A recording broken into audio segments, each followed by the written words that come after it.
गत दिनों केंद्र सरकार के द्वारा रोजमर्रा के इस्तेमाल में की जाने वाली वस्तुओं के दरों में कमी करने की घोषणा की गई। पहले यह दरें 5%, 12%, 18%, 28% के स्लैब में थी, जो टैक्स रोजमर्रा के उत्पादन पर लगता था। किंतु आम जनता को राहत पहुंचाने और स्वदेशी उत्पादन को बढ़ावा देने के उद्देश्य से केंद्र सरकार ने जीएसटी के 2 स्लैब हटाए हैं। इनमें से 12 और 28% हटाकर अब सिर्फ 5 और 18% ही बचा है। केंद्र सरकार के द्वारा घटाया गया जीएसटी को लेकर एक प्रेस वार्ता का आयोजन उद्योग संगठन के द्वारा किया गया था।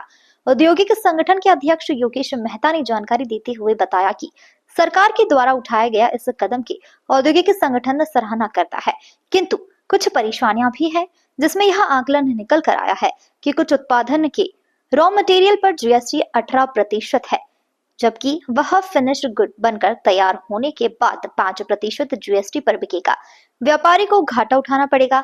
इसलिए सरकार से निवेदन करते हैं कि जीएसटी रिटर्न का भी विकल्प होना चाहिए, जिस व्यापारी का घाटा कम किया जा सके, और सरकार इस ओर ध्यान देना होगा, नहीं तो ऐसे उत्पाद अपने आप खत्म हो जाएंगे। इसलिए सरकार को इस पर ध्यान देना ही चाहिए।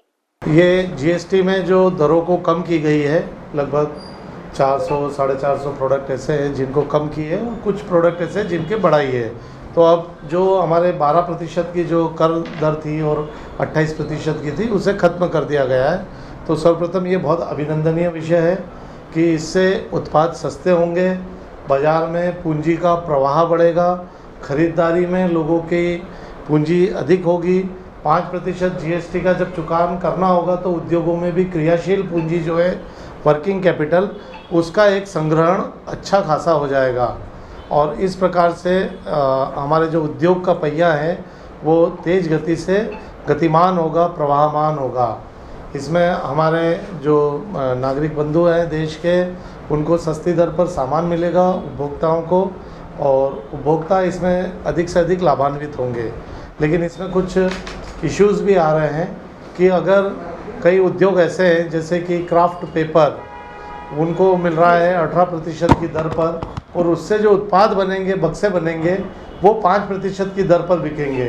तो 13% का अधिक पूंजी का समायोजन उसमें हो जाएगा, उनकी पूंजी स्टक रहेगी।